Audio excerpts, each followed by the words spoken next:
Hey, what's up everybody? Welcome to episode 47 of the Alchemy Devlog. It's your pal Isaac here with the latest news from the dev team. In this episode, we're going to talk about Outgunned, the new game system on Alchemy from Two Little Mice. We're going to talk about Rerolling and some updates that have happened there since last episode.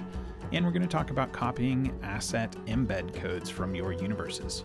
We'll also take a few moments to talk about what's next and answer a few questions that have come in through that devlog Q&A form. If you have a question of your own, you can find a link to that down below in the description. Let's dive in.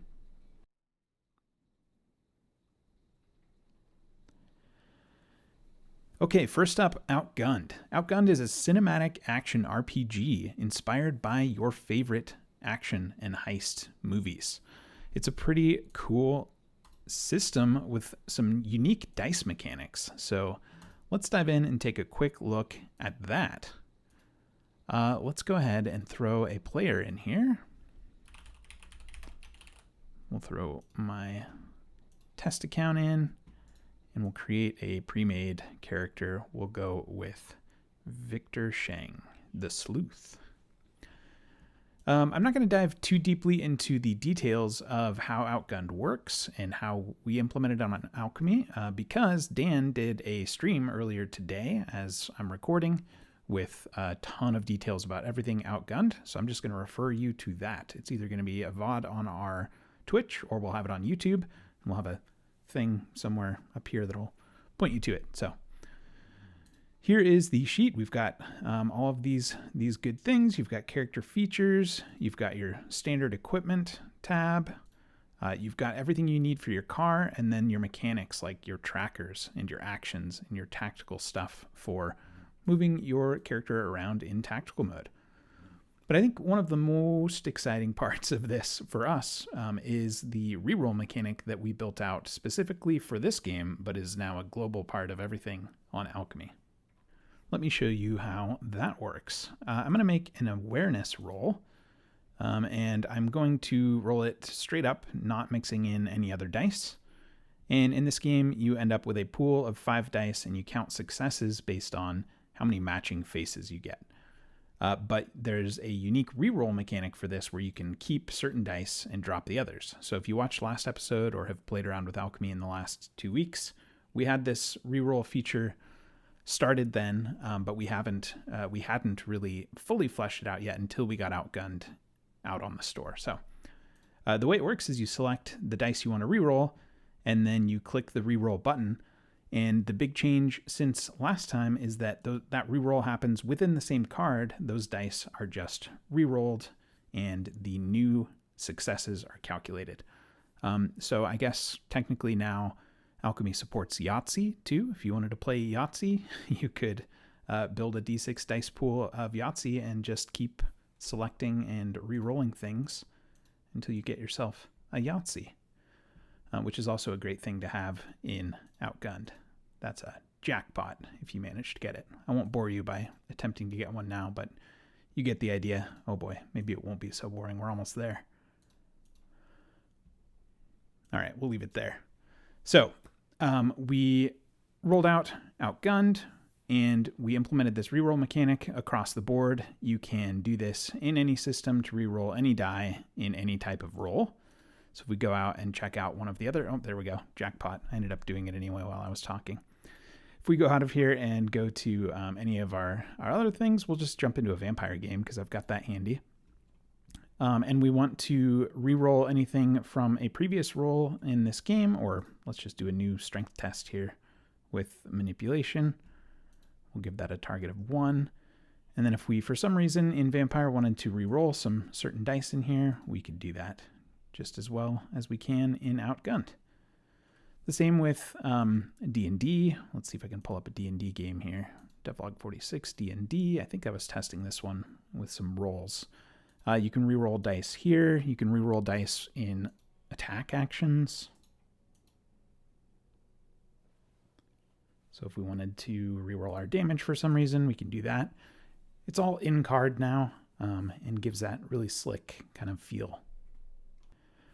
There's a few other things we want to do for dice rerolls. I know there's at least one bug where if you reroll and get a crit, the critical rules are not applied for your system. So for example, in D&D, if you had extra crit dice, that's not being handled right now, but we have that in our minds, and we're going to work on a solution there eventually for D&D and for every system to be able to adhere to its rules when there's a reroll like that. So we've got that one on our mind, but we're pretty happy with how the reroll mechanic ended up, and it was a really necessary feature for Outgunned and getting Outgunned out there in the right way. So hopefully you all enjoy it. Let us know if you have any thoughts on how it's working for you.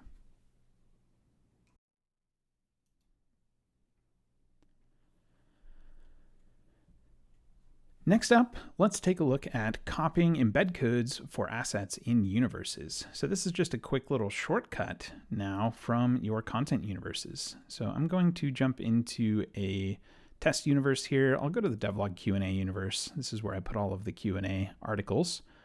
And we'll go to the Assets tab, and I'm going to go ahead and upload an asset.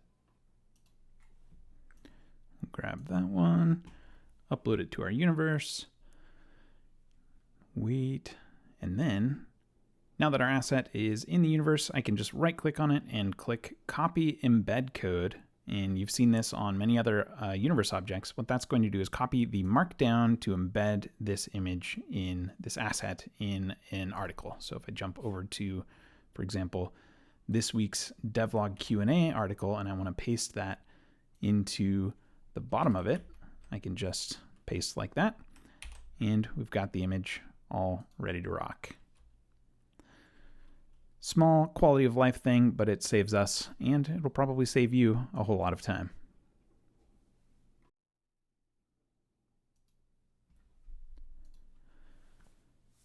All right, what's coming up next? Well, we have a lot of things in flight. One of those things is support for step dice in many systems, but specifically in Twilight 2000. So if you're part of the System Builder beta, we rolled out the ability for sheets to assign a die from your system's dice to skills and attribute values. So you can assign that die directly instead of a numeric value. You can have a selected die be the value for that skill or ability. This is necessary for, of course, Twilight 2000, but a bunch of other games as well. And we are almost done with using the step dice in Twilight 2000 to prompt to move those up and down as needed for different roles. And we have a bunch of custom dice in there. And that stuff is just almost across the finish line. We've got it in testing this afternoon. So we should hopefully have that stuff out pretty soon. Early on next week would be my guess.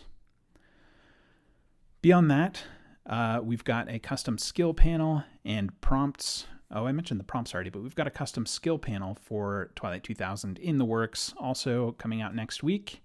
And we've got some really big updates for trackers coming soon. I'm actually going to come back to the trackers in a moment and show you how those work. The final thing that we've been kind of working on, but we don't have shipped yet, is a lot of updates for City of Mist. So City of Mist has been in beta for a few months now.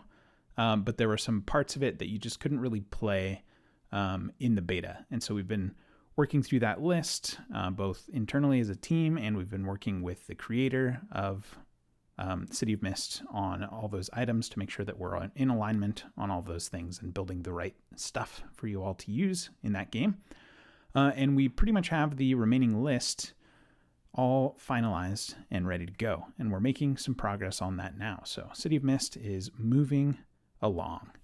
One of the updates that we're making for City of Mist is the tracker updates that I mentioned. So let's actually jump in to that tracker update and see what's coming for trackers next week.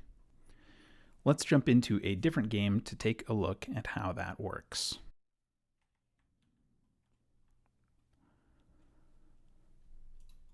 Okay, so over here in this custom game, I've got a character with pretty standard HP and XP trackers, as well as a few other trackers here in my tracker panel.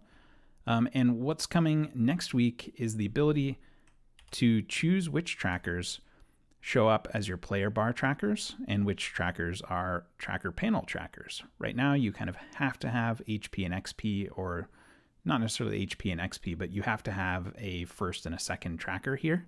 these left ones and the left and right trackers next to your avatar in the game. And from there, you can just add whatever you'd like to your tracker panel. But with the updates coming, we're giving you the ability to rearrange trackers from within this view of your character sheet, as well as choose which trackers display to the left and right from the trackers that you've already created, or no trackers at all. So when this rolls out next week, you'll be able to click on a tracker and drag it out, for example, of those trackers, and kind of have just one tracker on that side if you wanted to. So just an XP tracker on the right side, or you could even go in and remove that XP tracker too. Maybe the game that you're playing doesn't really need those trackers to the left and right side of the avatar, so you could remove those as well and just have them all be part of your tracker panel on your character. We know a lot of you really want to move this stuff out of the way so that it's not taking up as much space in your game, and that is definitely on our mind, and that's actually a reason that we're making this change to allow the left and right trackers to be removed so that you can kind of get rid of that stuff if you don't need it for your game. And there are games that we've released where we don't really think that you need those kind of front and center trackers as well. So generally useful update to those trackers. But yes, we hear you about this guy here and wanting to move it. So definitely on our mind, and something that we're still considering. How do we want to give you some more real estate here to work with? Move this stuff out of the way. But back to trackers, if you go back in here, you can move these trackers back up into the player bar trackers. We could get we'll go with HP first, or XP first rather, and then HP second to just switch things up a little bit. And we'll have those back as our bars. And then you can also quickly move things in to make just one tracker your primary really quickly and easily if you wanted to just move something up without having to drag and drop. You're probably watching this thinking, why isn't this out already? Everything looks done. Well, there's just a couple bugs left that we're working through, and we want to make sure this is solid when we roll it out and that we don't cause any regressions with other characters. So it's coming soon. It'll probably be out early next week as well. But these are all kind of updates that were in flight this week that we haven't quite wrapped up. So look for next week to have some good stuff.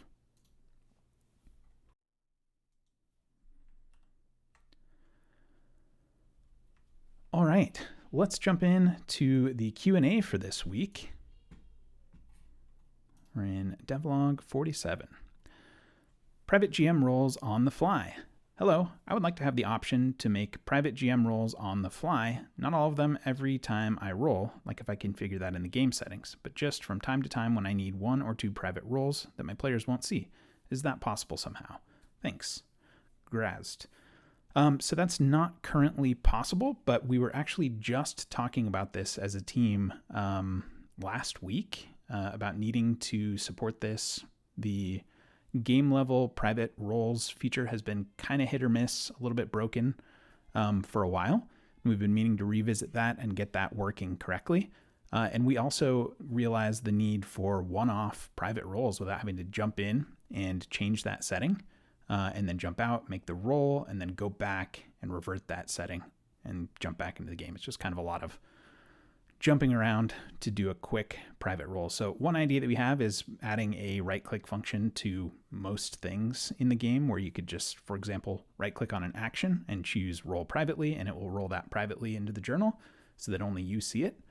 And one of the cool things about that approach is that we can extend this to players as well. If a player wants to roll something privately because maybe they're testing an action that they're building and they don't want to spam the journal with a bunch of tests, they can just right-click and roll privately too. So that's kind of one approach that we have in our mind. We may end up implementing more than that or a different approach entirely when we get to it, but that's definitely on our minds and a great piece of feedback. So thank you for sending that in. Subscription incentives.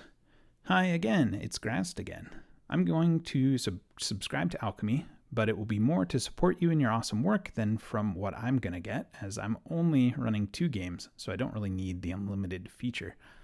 First of all, thank you so much for the support. We really appreciate it, and it means a lot to us.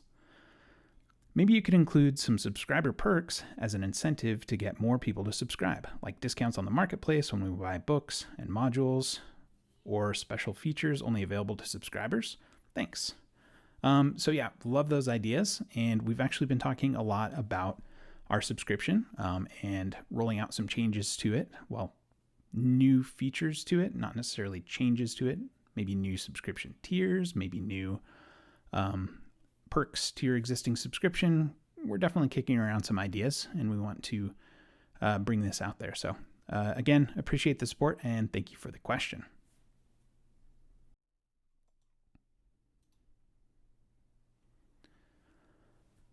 All right, that's it for this episode of the Alchemy Devlog. I hope you enjoyed it. If you did, head on down below, smash that like button, subscribe for future episodes, and check out everything else we're doing on YouTube and on Twitch, because there's some cool stuff happening. That's all for this episode. Thanks for watching. Let's go play some games.